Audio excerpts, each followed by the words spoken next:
Olá, pessoal. Estamos aqui para mais um episódio do podcast Papo de Granja. Hoje estamos com um convidado aqui muito especial, né? É um cara que esteve comigo no meu início aí na avicultura, que é o nosso amigo Arthur. Um prazer recebê-lo aqui, Arthur. É, o Arthur, ele é médico veterinário, né? MBA em Gestão de Empresas pela FGV, Mini MBA em Gestão de Processos pela Australian Pacific College e está finalizando o mestrado em Patologia Aviária, na USP. Nós gostaríamos de saber um pouco da sua história. Boa tarde, pessoal. Boa tarde, Pedro. Primeiramente, muito obrigado aí pela oportunidade de estar aí conversando com vocês. É muito gratificante, na verdade, né? Se a gente levar em consideração lá o começo, em 2014, 2015, quando vocês começaram o projeto da granja, startar aquele projeto e ver o que esse projeto virou hoje. Então, assim, muito obrigado aí pela oportunidade de estar conversando aí. A gente vai conversar um pouquinho mais para frente aí sobre aquele início onde todo mundo estava se conhecendo, todo mundo estava aprendendo coisas diferentes. Eu era vamos dizer assim, um recém-formado, você estava começando a vida lá na granja. Então, assim, acho que tem bastante coisa aí para a gente conversar aí. Muito obrigado. Nada, sem dúvida, aquele ano ali foi um ano de muito aprendizado, né? Tava chegando novas tecnologias naquela época, né? Era uma outra época da avicultura, né? Visto a evolução que a avicultura teve nesses últimos anos, né? Que vem sendo muito crescente. E acredito que tem muita coisa pra gente compartilhar com o pessoal aí. Com certeza. A gente está falando aí de 2015, 2016, né? Mais ou menos. Então, a gente estava numa pegada diferente, a gente estava numa integradora, você era o integrado dessa empresa e a gente começou esse projeto com 3, 4 aviários, se eu não me engano, e hoje a gente vê aí a potência aí que você se tornou hoje. Parabéns aí. Parabéns também pela iniciativa aí do Papo de Granja. Obrigado. Acho que nós precisamos, né, de fortalecer a avicultura com conhecimento, né, com um manejo eficiente, né? Um custo baixo, manejo eficiente. E isso só é possível através do conhecimento. E é uma forma da gente estar passando esse conhecimento, né, para os nossos telespectadores, né? E trazendo pessoas com muita experiência, com muita carga. Isso é sempre muito importante para nós, né? E você começou na avicultura, já tem quantos anos de praça já? Esse ano eu vou fazer 16 anos aí. Na verdade, formei em 2013, né? Se levar em consideração 2013, 2026, já tenho aí 13 anos aí de formado. Mas no meu quinto período de faculdade eu já virei todo então para o lado de avicultura, então considero aí como 16 anos aí desde 2010, quando eu comecei a fazer meu primeiro estágio, e aí daí eu fui rodando as empresas aqui em Minas, São Paulo, Goiás e Brasília. A avicultura é apaixonante, né? Nossa, entrou. Na verdade, eu entrei na avicultura, na veterinária para trabalhar com cavalo, né? Eu sou apaixonado por cavalo, tenho meus cavalos.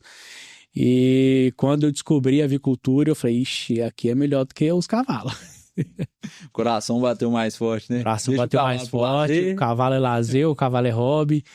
E vamos trabalhar porque nós precisamos ganhar dinheiro, né? Sim. Ganhar dinheiro e fazer as pessoas ganharem dinheiro, e aí principalmente o nosso legado, alimentar o mundo. É verdade. Qual foi seu primeiro desafio após sua formatura? Cara, meu primeiro desafio pós-formado foi logo no início de carreira. De início, eu já entrei numa empresa lá do Centro-Oeste e de cara eu já tomei conta de 16 milhões 16 não, né? Um pouco mais de 16 milhões aí de galinhas. Na verdade, são as matrizes, hein? A mãe do frango. E essa empresa produzia mais ou menos ali, em média ali, de 16 milhões de ovos férteis por mês. Então, metade desses ovos eram incubados e metade eram vendidos como ovos férteis. Já uma grande responsabilidade. Uma grande responsabilidade para quem era... Na época eu estava no auge dos meus 23, 24 anos, então foi uma baita de uma responsabilidade, foi uma baita de uma experiência, longe de casa, né, Minas.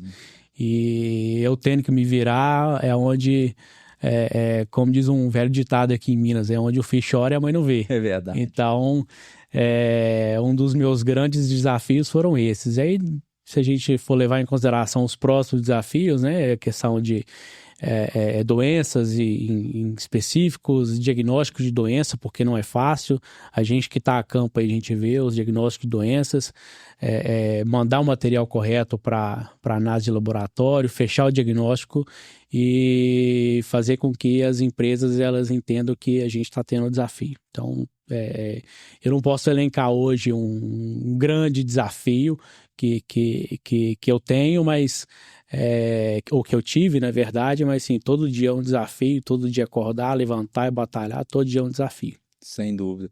E é uma grande responsabilidade, né, Arthur? Tá trazendo essas informações, né, que são de forma principal, né, para descoberta cedo, visto que a gente passa por algumas coisas nos aviários, né, algumas dificuldades que são muito difíceis de se perceber ali a olho nu. Então, essa leitura ela é muito importante, né? Claro, claro. Eu costumava, eu gosto muito de ouvir, né? Principalmente quem está a campo, quem está lá 24 horas cuidando dos frangos. Na época que eu era extensionista, eu ia no máximo 1, 2 vezes, talvez 3 vezes por semana naquele determinado aviário. Então eu gostava de sentar, conversar com o granjeiro antes e para entender o que aconteceu, o que está se passando, para eu poder ter uma leitura melhor quando entrar dentro do aviário. Ótimo, isso é muito importante, a gente ter essa leitura e passar até para quem trabalha, né? Muitas vezes os integrados talvez não trabalhem diretamente com a ave, né? Aqui na nossa região é comum, né, de ter investidores e colocar pessoas responsáveis para estar trabalhando. Eu acho que essa formação é muito importante para o granjeiro, para quem está ali no dia a dia, saber nos startar, nos falar, né? Ó, aconteceu isso, teve essa mudança. Às vezes pode ser uma coisa de programação, mas também pode ser uma doença, né? Algo que tá começando ali. E quanto antes a gente conseguir atacar, seja na ambiência, seja no que for, melhor né? Claro, claro, não, com certeza. Não é só o executar, né? Tem que saber o como executar, o porquê está executando e o que fazer em situações A, B e C. Então, nós precisamos ser pessoas capazes, não só pessoas que só fazem por fazer. As pessoas, eu acho que têm que entender o que está fazendo e se não fizer, o que vai acontecer nos próximos dias ali, no decorrer da vida da ave. Ótimo. Na sua experiência, né, com nutrição, quais pontos importantes deve-se avaliar para saber se uma ave está desempenhando bem o seu desempenho nutricional? Boa pergunta, Pedro. Só que eu não consigo te dar uma única resposta. Se a gente for levar em consideração hoje 42, 43, algumas empresas aí 45 dias, 46 dias, eu não posso te dar somente um fator. Então, é um conjunto de fatores. Então, primeiro a gente tem que avaliar o peso inicial, 7, 14 e 21 dias. Precisamos avaliar como que está a temperatura, principalmente como que essas aves estão passando a temperatura durante a noite. Como que está a ventilação, enfim, ambiência, manejo, altura de comedouro, de bebedouro, qualidade da ração. E o que vai determinar isso é o peso da ave, o peso e a uniformidade. Se eu tenho uma ave que tem um peso acima ou está dentro do standard, vamos colocar aí nos 15 primeiros dias, eu vou ter, se nada ocorrer aí no decorrer da vida do lote, eu vou ter um desempenho acima do padrão. Então, assim, é um conjunto de fatores que todo mundo tem que estar alinhado com aquilo. Não é só a questão nutricional. Eu preciso que a genética ela entregue aquilo que ela ofertou, a nutrição entregue aquilo que preconiza, né, os nutricionistas, e principalmente se a granja ela está certo com aquilo que a gente precisa hoje no decorrer da vida do lote. Se eu entrego esses 3 fatores, com certeza eu vou ter um peso ideal ali no 7, 14 e 21 dias, e assim por diante. Então, assim, mais uma vez, né, fica para a gente que não existe um resultado profissional com manejo amador. Claro. Então, sempre a gente vai ter que estar buscando, né, a novidades, estudar as genéticas, né? Acho que isso é muito importante também para a gente trazer ali a melhor programação, né, para determinada ave. É claro que são variáveis, né? A gente tem vários tipos de aviários, vários tamanhos de aviários, né? E equipamentos também. Então, são inúmeros, né? Então, isso é muito variável, né? Igual você disse, não é somente um fator.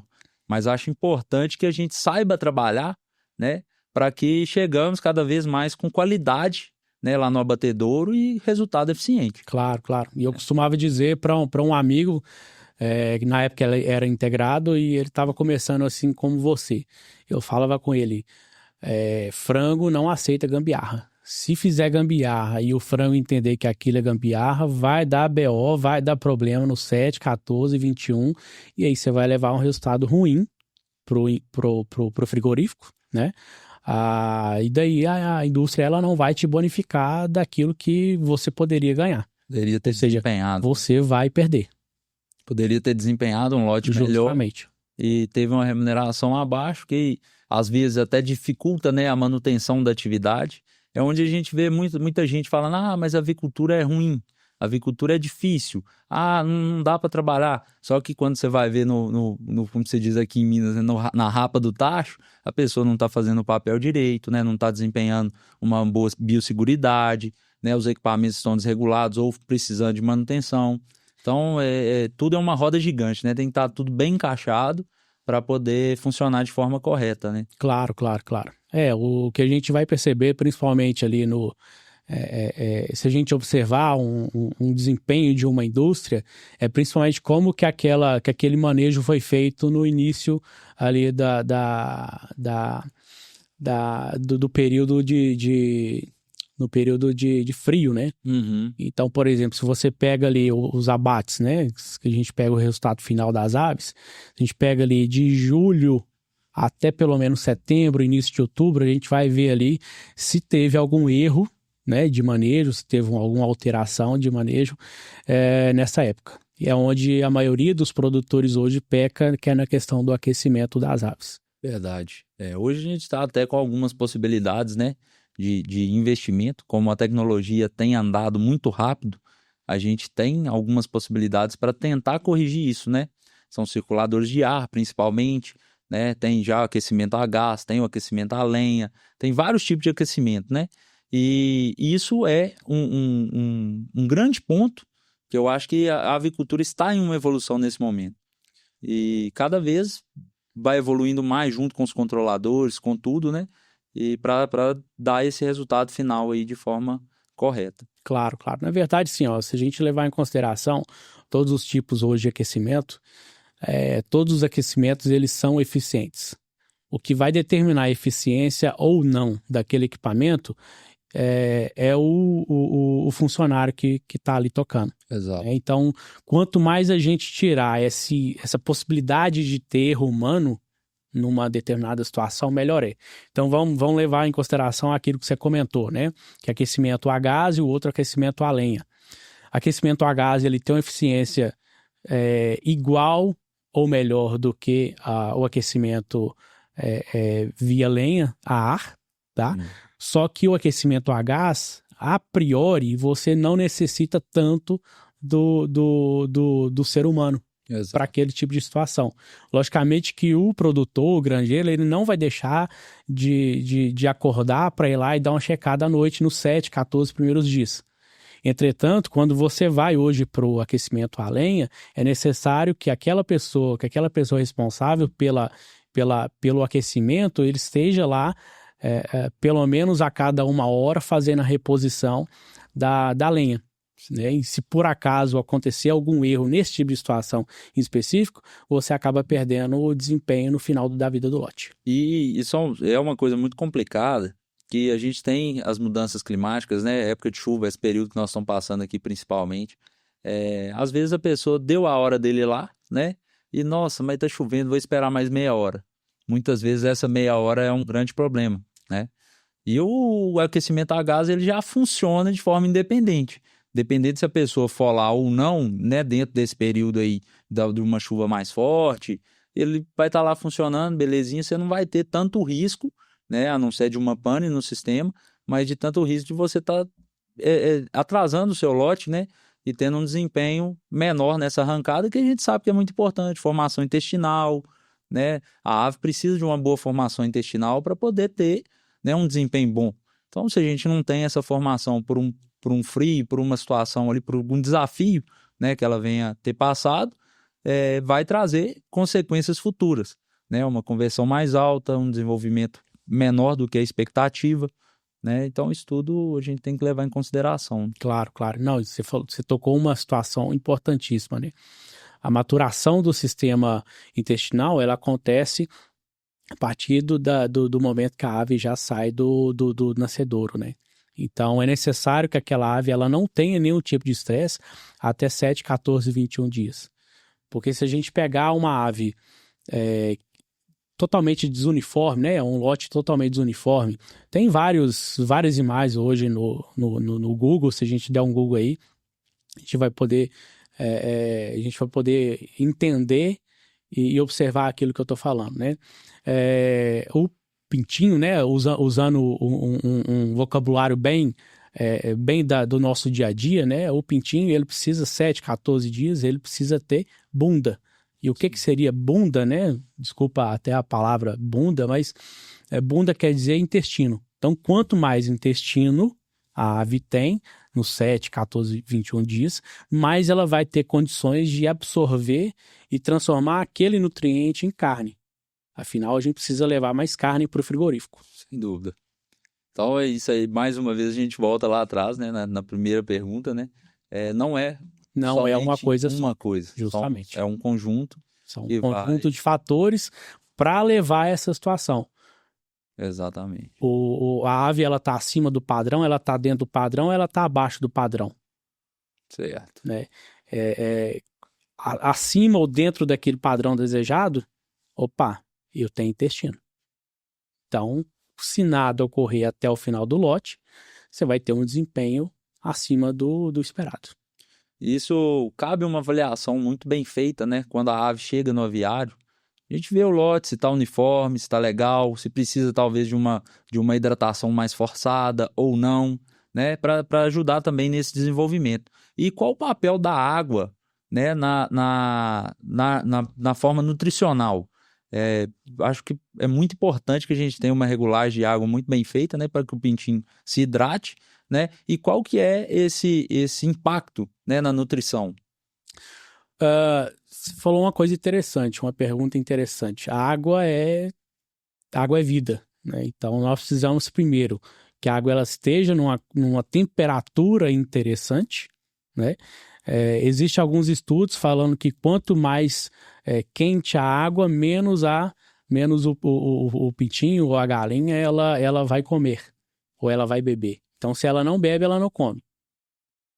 Então, se ela não come, ela não vai dar aquilo que a gente quer, que é o peso. Desempenho. Que é desempenho. E uma qualidade de água boa, ela é importantíssima para aquilo que a gente almeja, que é intestino, que é qualidade intestinal. Então, se você precisa, a gente precisa entender que a galinha ou o pintinho, né? Falando galinha também, levando em consideração as posturas comerciais aí para o nosso público, mas a água é isso, é temperatura boa para que ela possa beber, hidratar, ter uma colonização a nível de intestino, tá? E poder fazer a sua alimentação correta para que no final dos 7 dias esteja com um peso ideal. Tá? E além de tudo, qualidade. A gente precisa ter uma água potável, não água de córrego, aquela água barrenta, enfim, água de poço artesiano. E tratada, né? Tratada de uma forma correta. A gente vê muito essa questão de água, né? Até pra gente mesmo, né? Você vai no nutricionista ali, ele vai te falar, ó, você bebe mais água, bebe tantos litros de água por dia, e não é diferente na ave, né? A ave, ela precisa dessa hidratação para ter um bom desempenho. Uma pergunta, Arthur, que a gente tem aqui uma dúvida, né? Eu acredito que essa dúvida seja de uma boa parte dos criadores de frango, dos produtores aqui da região. Qual a diferença da ração vegetal para a ração animal? visto que aqui a gente tem das duas situações. Certo. Na verdade, quando a gente fala hoje de ração vegetal, tá? É uma ração que não tem nenhum derivado de subproduto animal, tá? Um exemplo, farinha de carne e ossos, farinha de pena, farinha de vísceras, óleo de vísceras, que mais? Subprodutos derivados dos frigoríficos, tá? Então a gente tem que levar em consideração essas situações. Primeiro ponto, vamos voltar com algumas perguntas para a gente poder responder junto, tá? Primeiro ponto, a indústria a indústria a qual você presta o serviço, né, que é a entrega de frango, ela exporta ou o produto é somente vendido aqui de forma nacional, né? Mercado, comércio nacional. Se for alguma parte desse comércio para fora, a grande parte dos países exportadores, eles não aceitam essa ração com conteúdo de subproduto de origem animal. Certo. Ou seja, essas farinhas, esses óleos, essas borras, enfim, todas essas situações, tá? Agora, se você é uma empresa que tanto abate para exportação e quanto para o mercado interno, então você precisa ter algumas situações e algumas perguntas também devem ser respondidas. Primeiro ponto, vale a pena eu ter um tipo de ração só? Ou vale a pena eu ter 2 tipos de ração, levando em consideração não as fases, tá? Levando em consideração somente esses subprodutos, a ração vegetal ou ração animal, tá? Algumas empresas hoje, elas preconizam, né, fazer a utilização de alguns lotes, que esses lotes seriam para exportação de ração de origem vegetal. E aí as outras granjas seria ração animal, porque aí vai ser produto de consumo no mercado interno. Mercado interno, tá? Que é autorizado. Justamente. Uma coisa que você tocou, muito interessante, é deixar claro isso, né? Que tem algumas exigências de mercado, né? Então, às vezes, o produtor tá lá na granja, chegou uma ração vegetal para mim, mas eu prefiro animal. Mas muitas vezes é uma questão contratual, né? Que a empresa tem que atender. Então, isso é uma forma. E em relação a desempenho, há alguma diferença?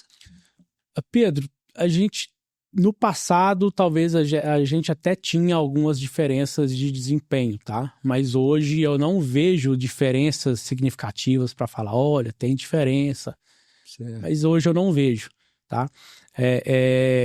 Se você tem nutricionistas capazes de fazer uma dieta de ração de origem vegetal, que ela vai te dar o mesmo desempenho daquela de origem animal ou vice-versa, tá valendo. Lembrando que o seu contrato com a empresa, você como produtor, você vai receber aquela ração que a empresa vai produzir e é ela que decide o que vai dentro daquela ração. Sim. E aí, a partir desse momento, a sua função é pegar um pintinho ali de 40, 50 gramas e entregar um frango ali de 3,2 kg, 3,4 kg. Exato. A sua função é essa. E aí a função de quem vai vender esse produto no final é a função da empresa. Exato. Então, a gente também tem que entender os dois lados. Claro. Eu não estou aqui para defender nenhum lado A e nenhum lado B, mas a gente tem que entender que se for empresas que exportam, vai ter essa ração vegetal, ou se for empresas que somente é o consumo interno, vai ter também essa situação. Pode ser o ração vegetal ou ração animal. Que se a gente levar em consideração, quando a gente vai num grande frigorífico, acredito que hoje que os principais frigoríficos hoje de Minas, enfim, de São Paulo, do Brasil, eles têm as chamadas FFOs, que são as fábricas de farinha e óleo. Então, aquilo é um subproduto do frigorífico. O que essas empresas eles vão fazer com esses subprodutos? Elas vão vender no mercado ou elas vão voltar esses subprodutos para ração? Certo. Então, e aí já seria uma diferença no custo também. Já seria uma diferença no custo, enfim. né? Temos que levar todas essas situações para a gente poder entender qual que é a atuação da empresa a qual a gente presta serviço. Sim. E assim, vale salientar, né, que o investimento em nutrição ele é muito alto, né? A gente sabe que as empresas aí trabalham em cima de qualidade, inclusive da qualidade do grão, né, que é comprado. A gente sabe que as empresas não aceitam qualquer tipo de grão, né? Tem que ter uma umidade certa, né? Uma situação, né, de diferente, né? E Hoje as indústrias, né, as fábricas de ração, elas têm os controles de qualidade, né, os laboratórios que toda e qualquer carga que entre, principalmente de insumos, esses insumos mais pesados, esses macronutrientes, eles precisam ser avaliados e analisados antes de entrar na fábrica. Então, é necessário fazer isso para que você tenha uma qualidade de ração e aí você vai ter a qualidade de frango no final da cadeia.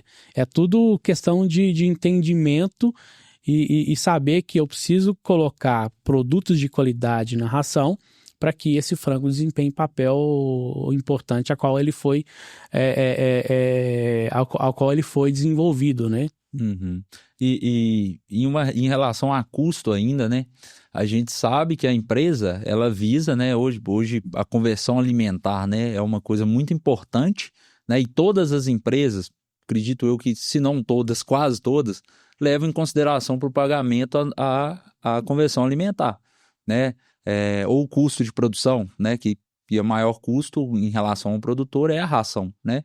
Então, a empresa não vai economizar nisso, né? Claro. Ela vai ter que ter um investimento, né, de qualidade, com pessoas responsáveis, né, com gramatura certinha, né? A gente sabe que são vários tipos de ração, né? Isso varia de empresa para empresa também, mas até a peletização ali é muito importante também, né, para determinada idade da ave.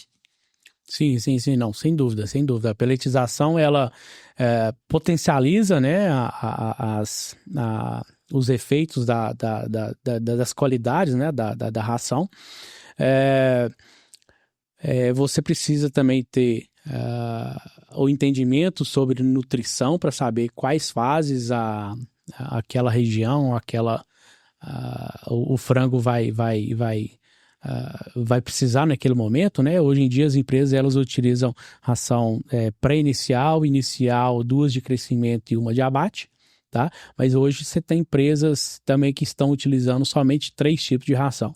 Vamos colocar aí ração inicial, crescimento e terminação, sem os produtos que necessitam carência, né?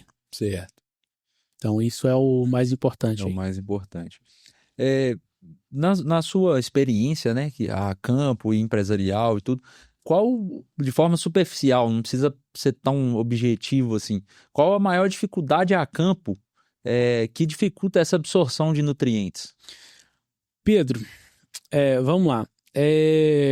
Se a gente levar em consideração todo ser humano, todo ser vivo, tá? Humano e animal, qual que seria o órgão mais importante do nosso, né? Ou de qualquer animal, seja pet, seja animal de produção. Qual que é o órgão mais importante ou qual que é o maior órgão que a gente tem hoje? Intestino, né? Sim, porque ele faz a comunicação externa, interno e ele vai externar de novo. Certo? Certo. Nós mesmo, vamos fazer um português mais claro, né? Nós, quando a gente tem uma situação que a gente fica um pouco mais ansioso, apreensivo, o que vai acontecer? Aquela dorzinha de barriga, aquele frio na barriga. Verdade. Então isso é importante. A gente toma umas cachaças no dia anterior, quem sofre é o intestino. É verdade. Então, assim, se a gente for levar em consideração isso, nós precisamos tomar muito cuidado, né, com o intestino. Então, assim, vai desde de absorventes de micotoxinas a probióticos, pré-bióticos, promotores de crescimento. Hoje a gente fala muito em pós-bióticos. Então, nós precisamos tratar esse intestino a pão de ló. Se a ave ela não tem intestino, igual a gente comentou anteriormente, se a ave não tem intestino, ela não vai ganhar peso. Se ela não ganha peso, ela não vai dar conversão alimentar. Isso é normal, isso é fato. Então é necessário que a gente tenha todo esse entendimento e essa sabedoria para entender que o pintinho ele precisa de intestino para fazer tudo que a gente quer, tudo encaminhar lá na frente para a gente trazer um resultado mais interessante. Então, assim, as tecnologias elas estão aí para a gente utilizar, mas essas tecnologias, elas às vezes elas são queimadas porque o intestino ele não está pronto para poder absorver aquilo que essas tecnologias elas têm hoje. Exatamente. Entendeu? Então, voltando lá atrás também, não adianta de nada o produtor querer abaixar o custo dele na fase inicial, né? Talvez ali deixando de fazer um aquecimento durante o dia, né? Ou fazendo um aquecimento mais leve, vamos dizer assim, economizando um gás, né? Que a gente sabe que acontece, que lá na frente esse frango não vai desempenhar. Ele vai ter uma dificuldade de absorção nutricional. O frango fala também, o Pedro, o frango fala. Eu costumava, igual eu comentei anteriormente, eu chegava nas granjas e escutava principalmente o que os produtores tinham para falar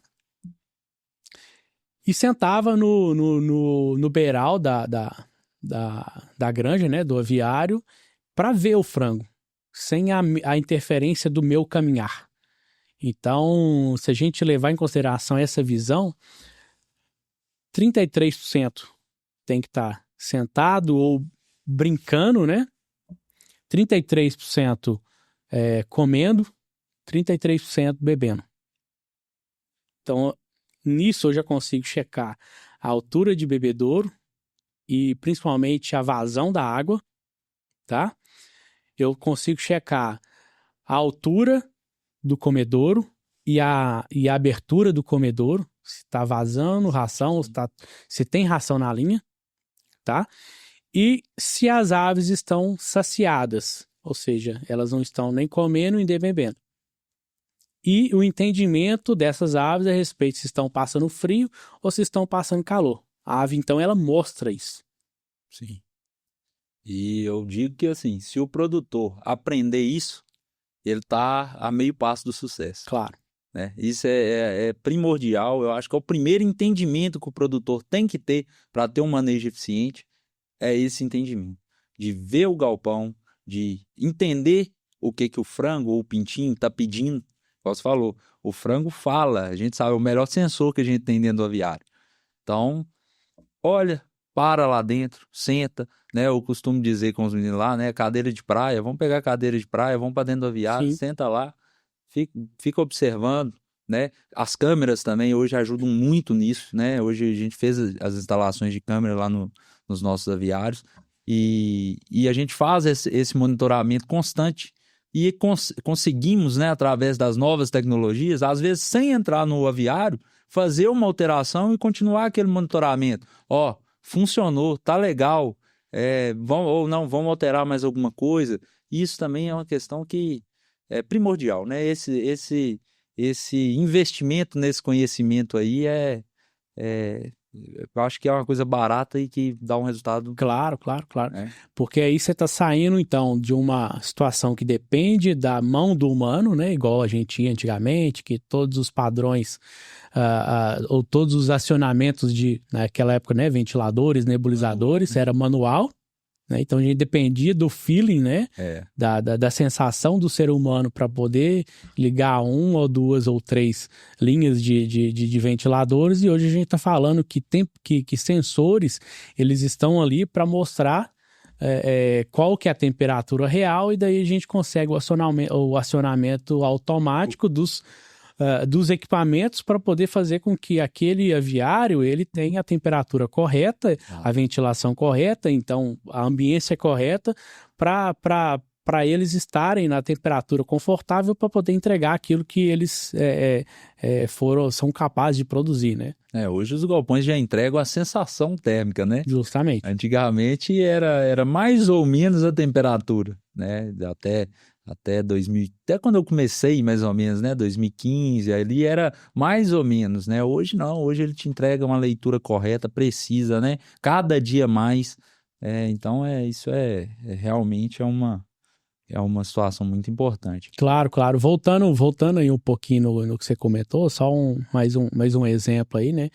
É, é difícil, ou foi, né, difícil para os produtores, principalmente na região que eu atuei bastante tempo, entenderem sobre essa situação de tecnologia.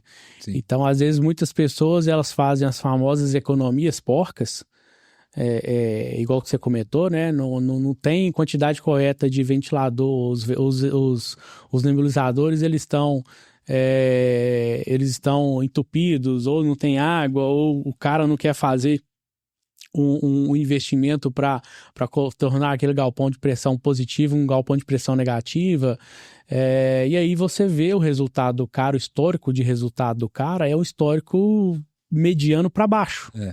Né? E aí o cara sempre fica reclamando, meus frangos nunca presta, tô recebendo pouco, tá morrendo, o que mais? Veio pintinho ruim, então assim, nunca a culpa é daquele cara. Verdade. Ninguém faz a meia culpa, é sempre a culpa da indústria, né? E aí quando a gente leva em consideração esse histórico, o pintinho, ele fala, né? O frango, ele consegue mostrar, como a gente comentou anteriormente, principalmente se você não enxergar aquilo, ele vai mostrar ali entre 21 e 35 dias, ele vai mostrar, né? Porque vai ocorrer algumas mortes, né? Sim. E algumas mortes a gente já sabe o porquê. Que foi que... Por exemplo, a famosa ascite, né? Se a gente levar em consideração o que é a ascite foi alguma coisa que aconteceu, um desafio circulatório, tá? Ou seja, por uma situação de temperatura baixa ou alta, ou quantidade de gases tóxicos, amônia e CO2, que fizeram com que o coração ou o sistema circulatório ele não aguente, e aí a hora que chega no 21, 28 dias, ele vai acusar. Vai aparecer o estresse. E aí o cara começa, tá morrendo. Aí você vai lá na granja, abre, aí você descobre o que é. E aí, você aqueceu até quantos dias? Aqueci até 10 dias. Verdade. O produtor, ele tem que entender, isso é fisiologia, tá? O produtor, ele tem que entender que o pintinho, até 14, 15 dias, ele o termo, né, que a gente usa, ele é poiquilotérmico. Ou seja, ele não tem a capacidade de produzir temperatura, de produzir calor. Igual a gente tem, igual todo mamífero tem. Certo. A partir dessa idade, que ele já tem a penugem, ele já tem as penas formadas, ele já consegue manter um pouco a temperatura. Mas até 14, 15 dias, ele não tem a capacidade, porque ele tem penugem, aquela peninha pequena. Uhum. Então, a partir do momento que ele começa a produzir pena, ele começa a segurar um pouco mais a temperatura. E aí a coisa se inverte. Nós precisamos dar um pouco mais de vento, porque a pena em si, ela segura, retém calor. Então, você imagina o frango ali produzindo calor a todo momento, porque está no metabolismo alto, está convertendo ração, alimento em produção de carne, então ele está produzindo energia a todo momento. Certo. Então, energia é temperatura, e ele precisa dissipar essa energia. Certo. E aí entra um assunto que nós entramos, né, no podcast passado, questão de dimensionamento de equipamento.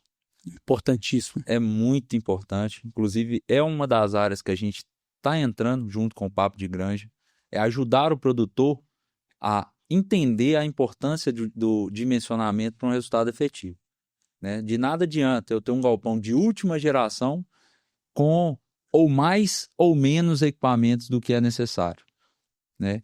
A gente falou de aquecimento a gás. O aquecimento a gás, ao mesmo tempo que ele é um super parceiro, ele é um vilão também. Se você errar nas programações ali, você faz um superaquecimento. Sim. Porque a questão de sensores, né, da granja, ela às vezes pega uma temperatura baixa, você vai lá e aumenta seu aquecimento. Só que se você for medir a cama, essa cama já estava a 32, 33, 34 graus. Então, porque é um sistema diferente, né? O pessoal tem muito medo de aquecimento. E eu vou dar um exemplo aqui. Qual que é a menor temperatura nossa que a gente tem aqui no inverno nosso? 10 graus, 8 graus. No 5 horas da manhã, que seria a temperatura mais fria, 5, 6 horas, né? Isso. Temperatura mais fria do dia. Vamos colocar aí, né, um pico aí, sei lá, de 3 graus, talvez. 3 graus. Até, se bem que ultimamente não tá fazendo tanto frio, né? Mas Exato. vamos colocar aí de 3 a 7 graus aí, uma temperatura de pico mesmo, né? Que seria 1 ou 2 semanas somente ao longo do restante de todos os 365 dias. Ou seja, de 54 semanas, a gente tem 2 ou 3 semanas somente de pico de frio. De frio. Certo? Então, a gente precisa, é lógico que a gente precisa ter todos os equipamentos, né? Mas aí eu te faço uma pergunta. E empresas? Primeiro vamos começar aqui do Brasil, do sul do Brasil, por exemplo, que às vezes você tem ali 5, 6, 7, 8 semanas de temperaturas mais baixas ou iguais a essas de 4 e 7 graus, tá? E se a gente for levar em consideração, igual você comentou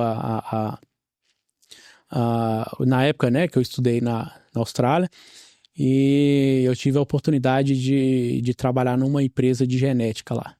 Então, a gente está falando ali de, no mínimo, 3, 4 meses frio, tá? Frio, mais frio mesmo, temperaturas negativas, tá?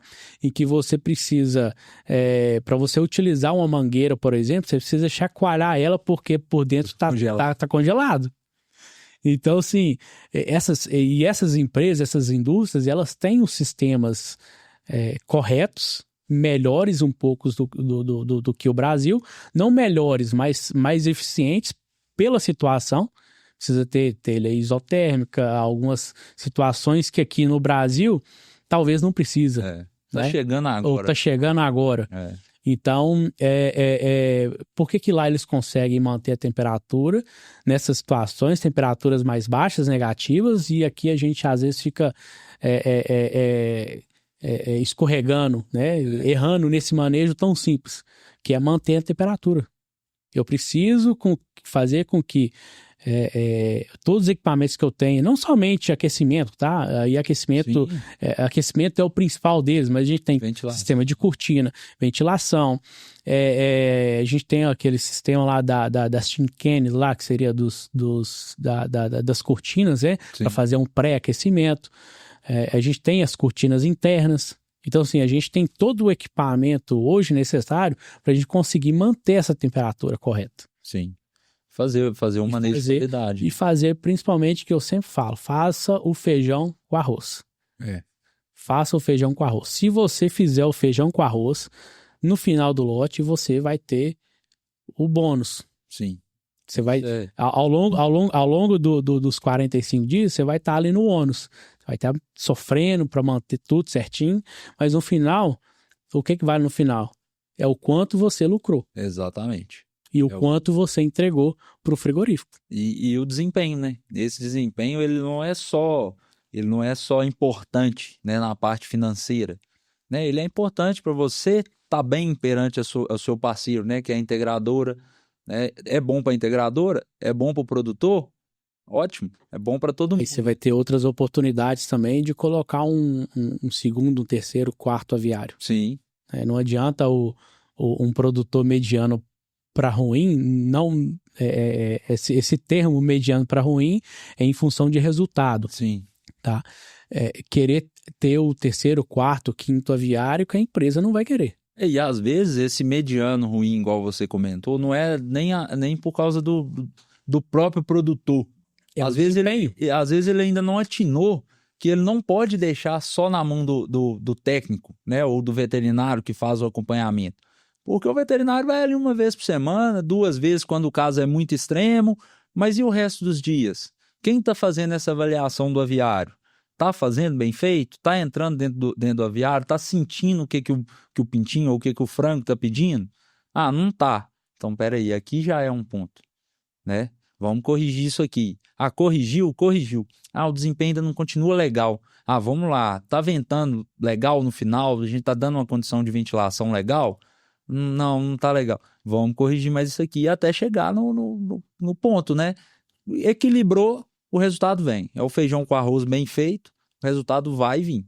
Com certeza. Isso é sem... Não tem erro. Fez o feijão com arroz, o resultado O vem. resultado vem.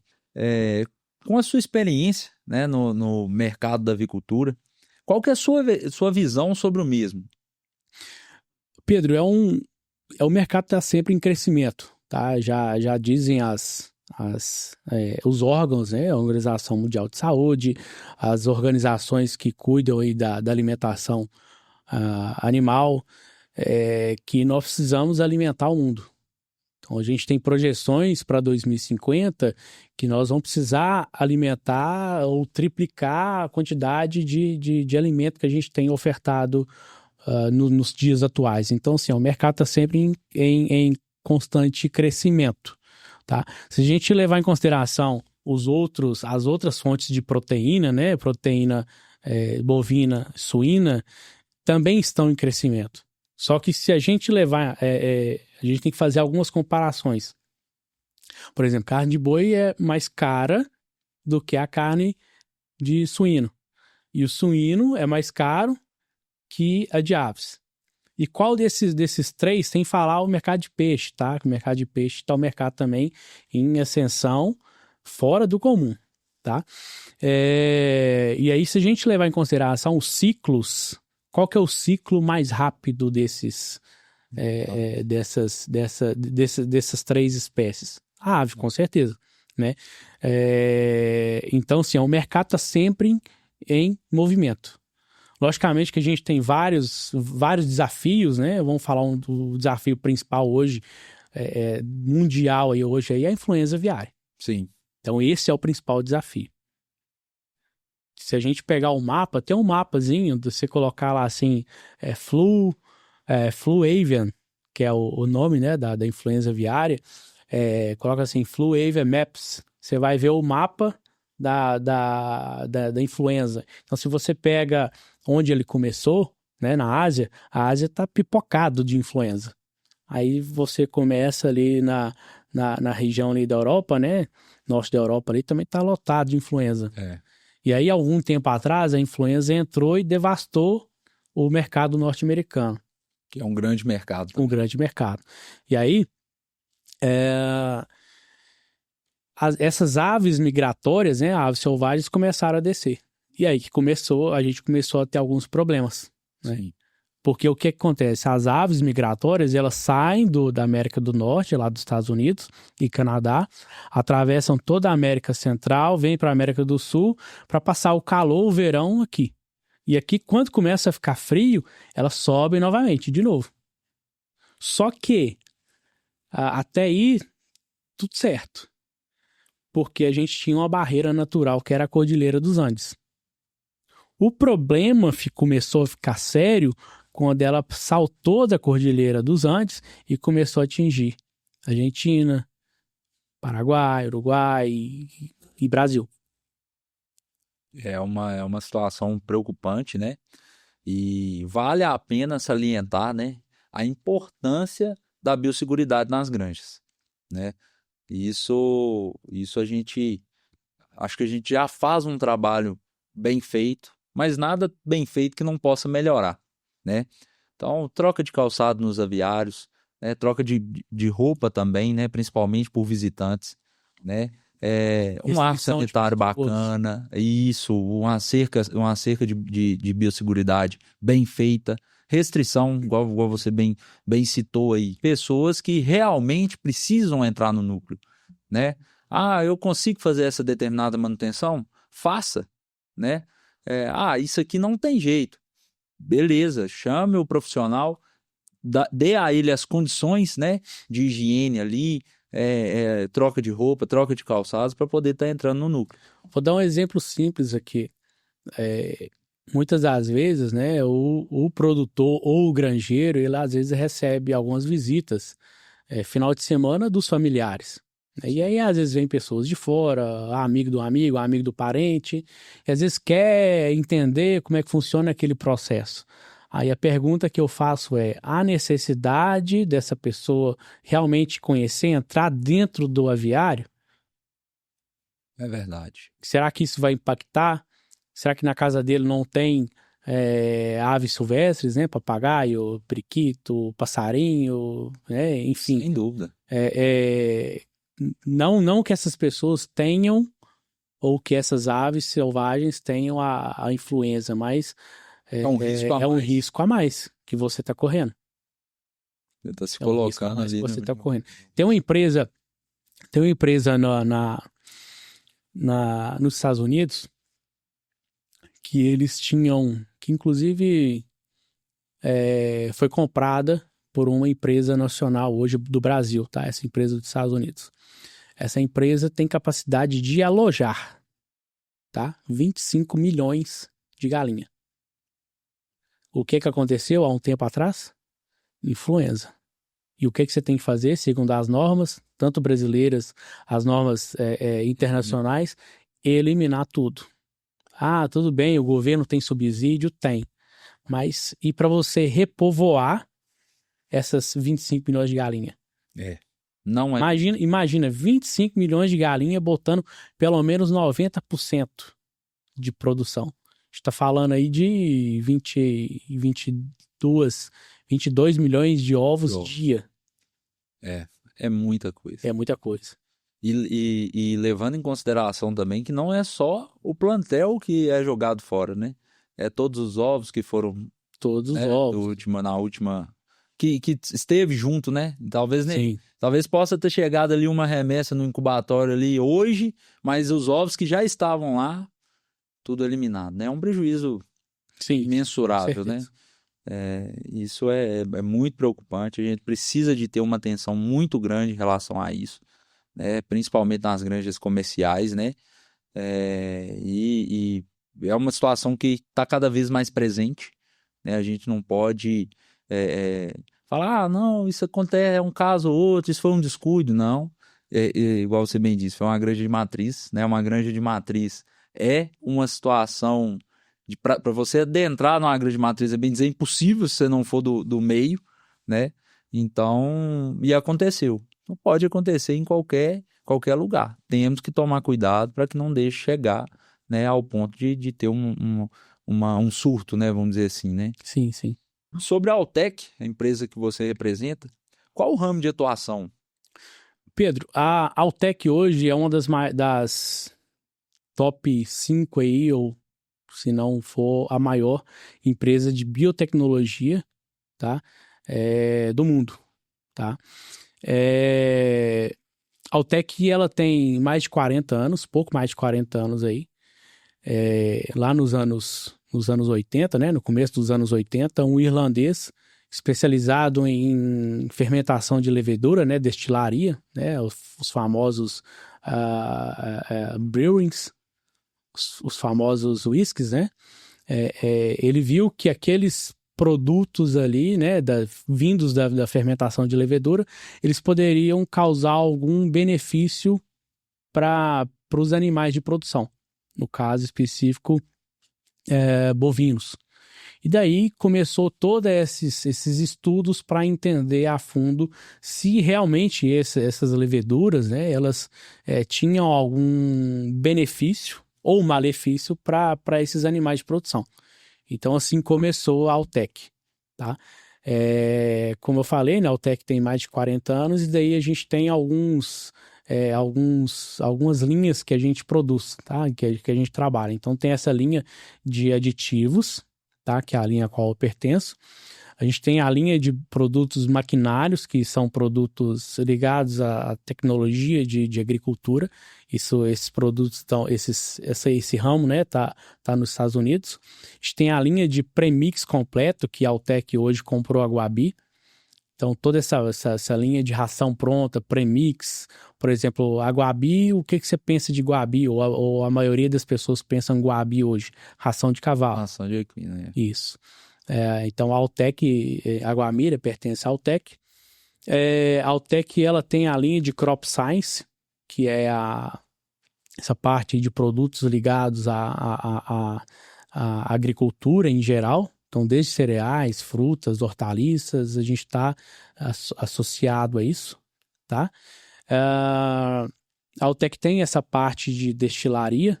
Então, a gente trabalha com cerveja, licor, whisky e outros produtos derivados dessa fermentação, né, de levedura.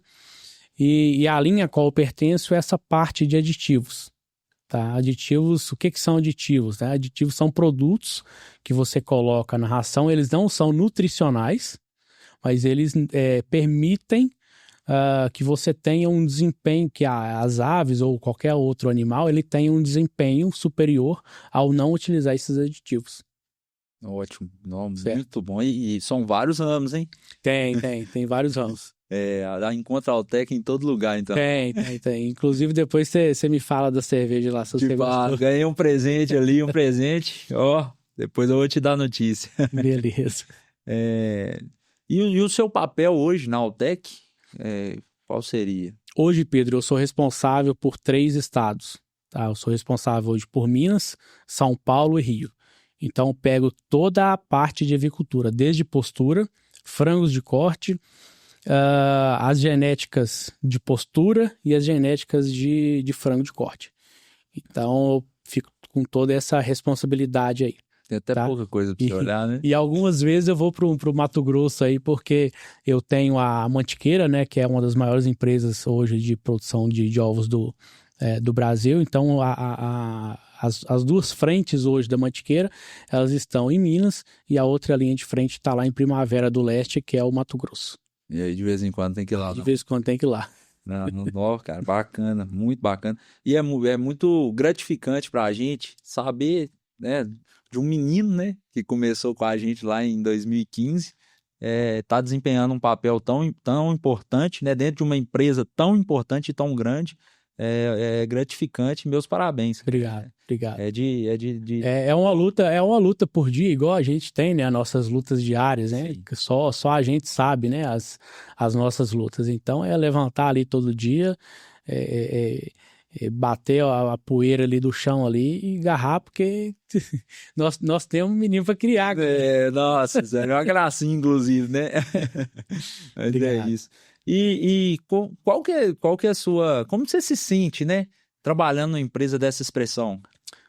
Ô Pedro, ao longo dos anos, né, de avicultura, a gente vai trabalhando, batalhando e vendo aquilo que é necessário a gente fazer dar certo, né?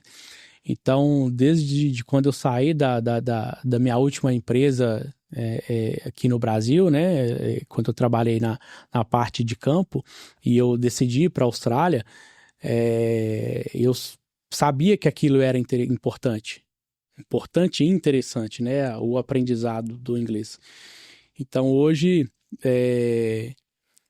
eu vejo o quão importante foi esse estudo, tá? Esse aprendizado de inglês, porque você conhece coisas novas, pessoas novas, culturas diferentes, e hoje eu trabalhar numa empresa multinacional em que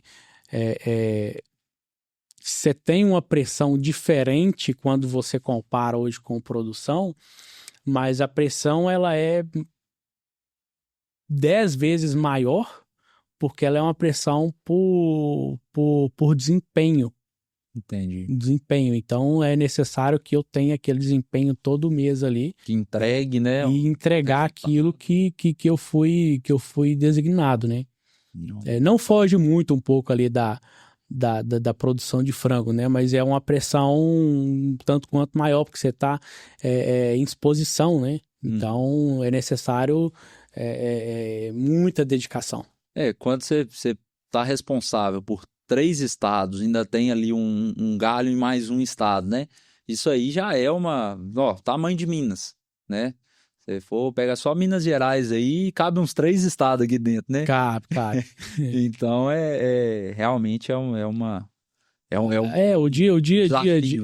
o dia a dia ali, ele faz a gente entender, né? Eu já tenho 6 anos aí de Altec e todo dia é um aprendizado e a gente acaba entendendo como que funciona, né? E estamos aí. O mais importante é não poder desanimar e entregar aquilo que a gente Entregar, né? que a gente foi designado a fazer. E pela sua experiência, né, já de longas datas aí, rodando vários estados, qual que é a maior dificuldade que você vê pelo produtor? O que o produtor tem de dificuldade a campo? Pelo lado do produtor, boa pergunta. Se a gente levar em consideração também o lado da indústria, tá? Que isso é um problema que está bem esparramado, são pessoas. É achar aquela pessoa correta para aquele tipo de trabalho. Não é fácil você como produtor e não é fácil você como indústria achar pessoas. Sim. Hoje Está cada dia mais difícil. Dificuldade. Porém, é uma dificuldade que eu vejo que vem caminhando. Às vezes você não vai ter mais aquela mão de obra ali braçal, mas as tecnologias estão chegando para ajudar nisso aí, né? Você não vai depender 100%, né? A gente vê o próprio aquecimento a gás que a gente já comentou aqui, Sim. né? A gente já tem uma diferença nisso, né? As indústrias também estão em constante investimento, né? Em questão claro que nada substitui o ser humano, né? Mas vai qualificando o ser humano, né? E qualificando as estruturas para a gente ter menos demanda, vamos dizer assim, né? Claro. Uma outra situação também interessante, né, da gente comentar, são as dificuldades hoje do produtor de conseguir fundo de renda, né, de dinheiro, ou seja, pegar dinheiro no banco para poder construir, ampliar ou reformar ou fazer alguma coisa com a sua granja. Os juros hoje estão muito altos, o que acaba, muitas das vezes, se você levar em consideração muitas coisas, acaba sendo não sendo viável, né? Seja inviável você ampliar ou você fazer alguns ajustes, tá? Esses investimentos hoje, né, pegando o gancho nisso aí, na verdade, se torna inviável qualquer investimento, né, visto a taxa de juros, né? Sim, hoje, infelizmente, está muito alto, né, e acaba que você fica muitos anos para poder pagar, né, o seu investimento e muitas vezes sem ganhar nada, né, então fica complicado. Realmente é uma situação, eu falo por experiência própria, a gente já tem lá, né, uma estrutura para aumentar e estamos esperando as coisas melhorarem. Exatamente, justamente. o mercado ficar melhor e tudo. E por parte das integradoras, o que você vê que é a maior dificuldade da integradora a campo? A campo, vixe, tem um par de problemas, viu? Não é pouco, Porque grande responsabilidade da indústria, né? Se a gente vai em questão de logística, é o custo do frete, qualidade da estrutura, né? Das estradas, estradas rodoviárias, estradas vicinais, para você levar um pellet de qualidade até a ração, até o aviário. Você tem aí 70% aí ou um pouco mais, né, na verdade, de custo aí é somente ração. Então, a importância de você ter profissionais que estão ali fazendo as dietas, para levar uma dieta tanto eficiente em termos zootécnicos, quanto eficiente de custo por tonelada de ração. E aí então você tem problemas, vai abrir mercado, não vai abrir mercado, vamos exportar, não vamos exportar, o que a gente faz com ração, vai ser ração animal, com produtos de origem animal, ou vai ser ração vegetal, a gente vai exportar. aí de repente vem uma comitiva de um determinado país e fecha essa indústria para exportar para aquele país. Então, assim, são muitas variáveis. Hoje, para te falar, uma só, tá? Então, assim, aí você tem problema de estocagem. Grande parte das indústrias hoje não tem capacidade de estocar o seu produto, né? Vamos colocar aí que a empresa abate 200 mil frangos dia. A capacidade de estocagem dessa indústria é no máximo uma semana, né? Ou seja, vai colocar ali 1 milhão, né, de frangos ali em estoque. E é caro, né? E é caro para aumentar e é caro para manter. E é caro para manter. Então, assim, são várias situações que a indústria hoje ela vive e fazem com que algumas elas segurem capacidade de abate, capacidade de estocagem, para sempre aumentar ali com os pés no chão, né? Fora as doenças, né, que podem acometer essas áreas, né, que tem as indústrias, né, os frangos. Pode gerar uma instabilidade ali, né? Pode gerar instabilidade, enfim. Qual a tecnologia voltada à nutrição você acha que teve um boom nesses últimos anos aí? Pedro, uma tecnologia interessante, né, que muitas empresas hoje estão aderindo aí, a gente pode falar que seria nutricionalmente falando, seria a utilização das enzimas, tá? E a utilização de minerais orgânicos, tá? Então, se a gente falar hoje de enzima para o produtor entender melhor, nada mais é do que você utilizar fazer um exemplo bem legal aqui, só para vocês entenderem. Um litro de gasolina. O meu carro vai andar 50 quilômetros.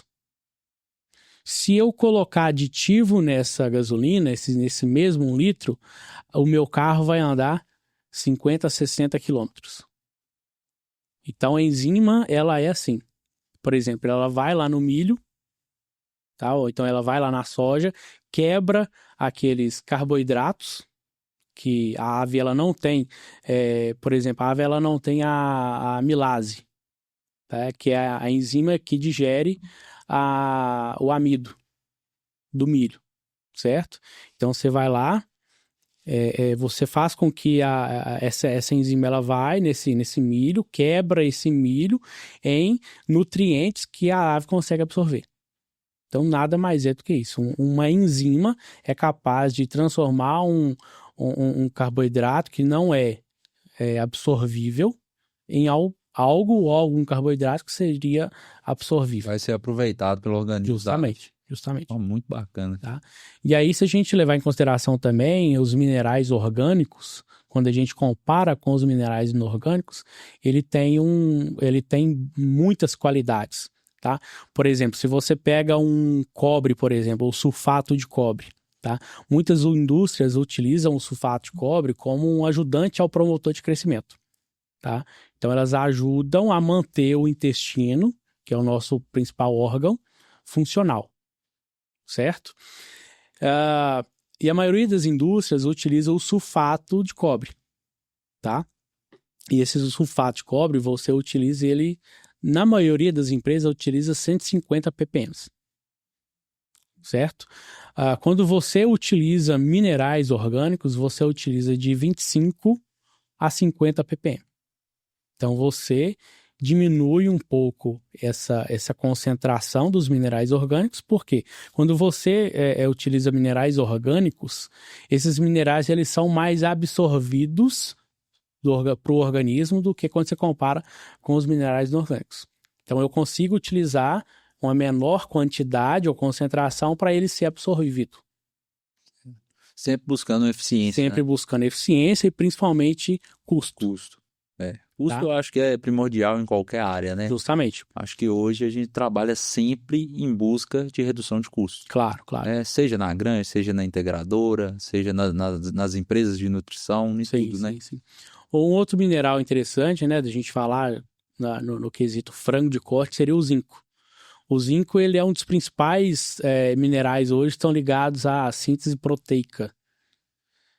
Então, tudo que estiver ligado à síntese proteica tem esse zinco por trás, que é uma enzima chamada zinc fingers.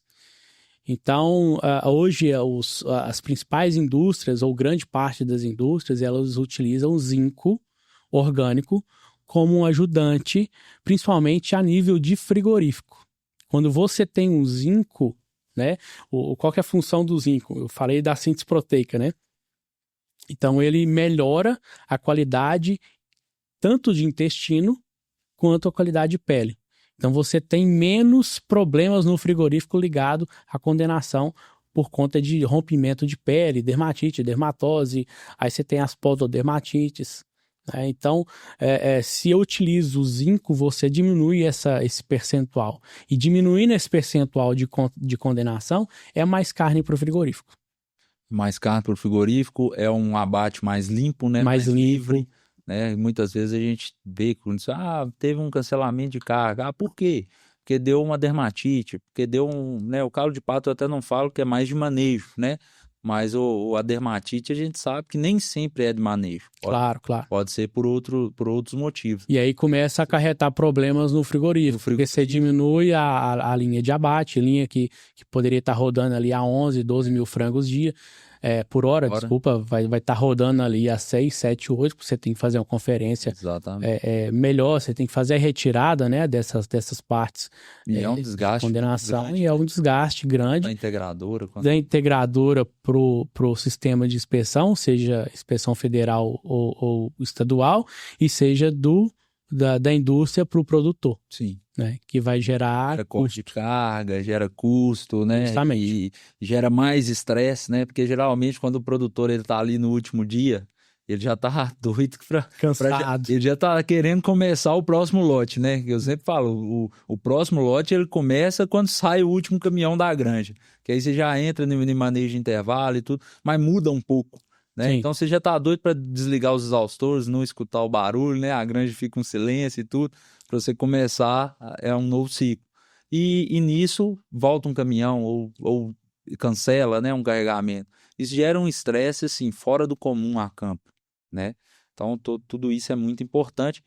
O manejo é importante na granja, né? Que a gente sabe também que existem algum tipo, né, de lesão que é causada pelo manejo e tem algum tipo de lesão que não é. E tendo zinco, né, tendo ferramentas, né, para ser utilizada para diminuir isso é de tamanha valia, né? Sim. Sem dúvida. Exato. Em relação às linhagens, né, que a gente aloja aí, a evolução delas, como que você vê essa evolução durante o tempo? Basicamente, Pedro, a gente tem aí 3 linhagens, né, hoje. Que seria a Kobe, a Aviagem e a Ruba, que pertence à Aviagem. Em questão de desempenho, tá? Eu não sou a pessoa ideal, né, para falar exatamente quais são as diferenças, mas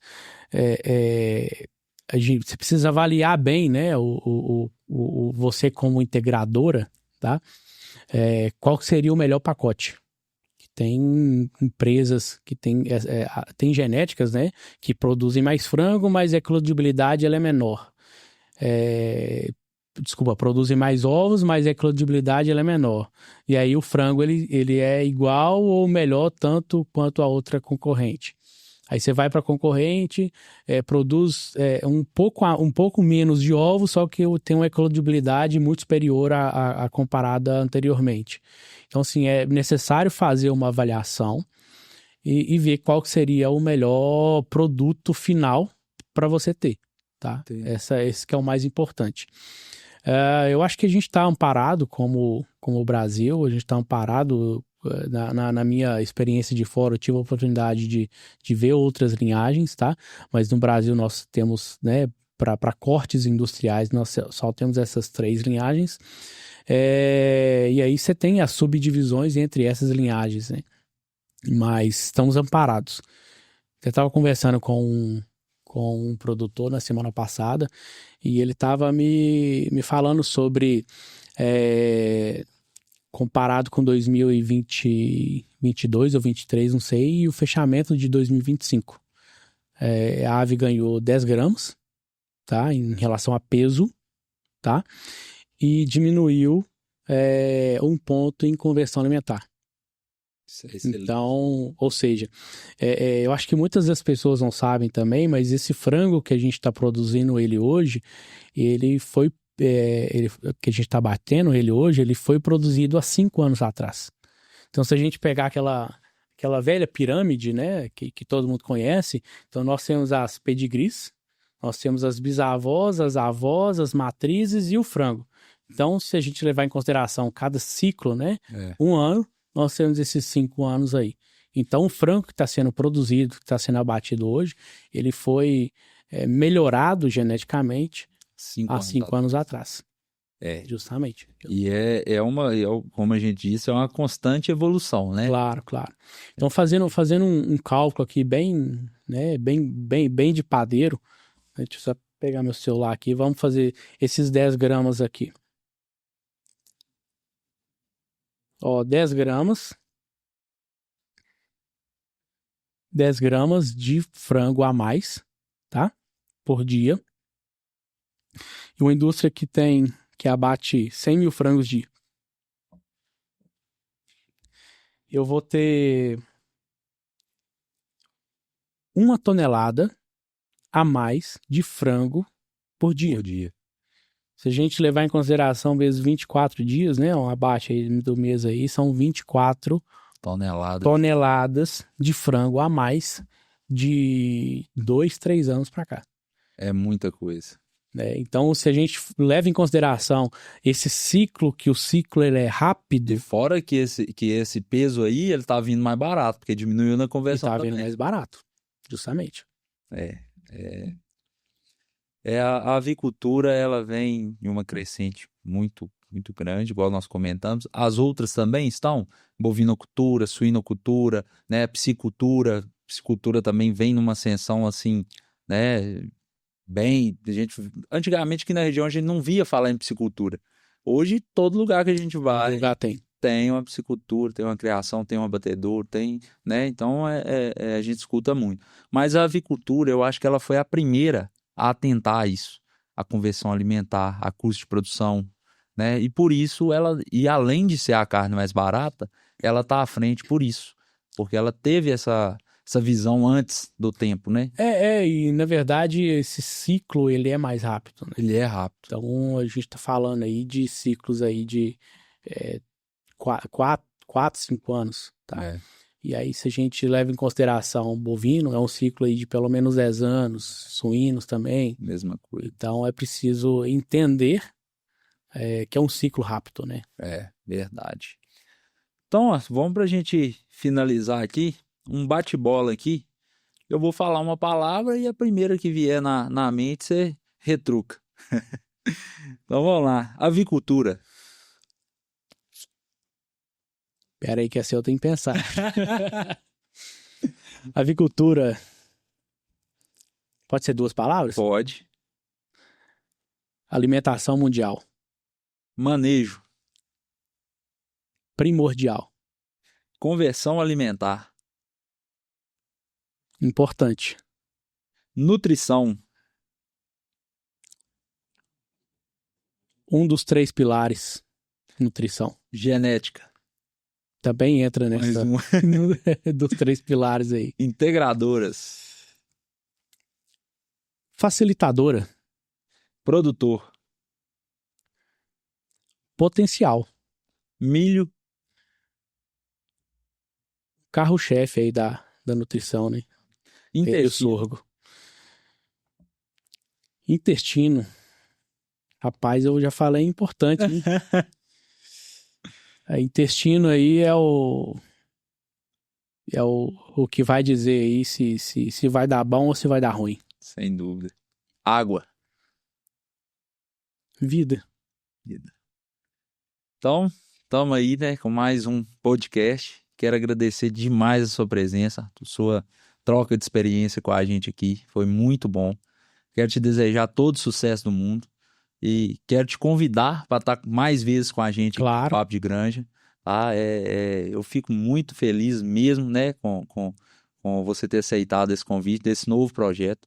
A ideia nossa é estar evoluindo com a avicultura, estar trazendo informação, né, para o público, né, trazendo uma facilidade que lá atrás a gente teve uma dificuldade para começar, né? Eu quero trazer quem está começando para perto da gente, quem já está para perto da gente, para a gente trocar experiência, né? Acho que conhecimento compartilhado é a melhor coisa do mundo. Com certeza, com certeza. Muito obrigado. Pedro, eu que agradeço, tá, pela oportunidade. É sempre um prazer estar aqui falando sobre avicultura, conversando com uma pessoa que eu conheço há bastante tempo aí. Então, brigadão mesmo pela oportunidade e com certeza eu volto aí mais vezes. Vamos sim. Tá? Obrigado. Acabamos andar de moto. Não, preciso comprar a moto. É isso aí.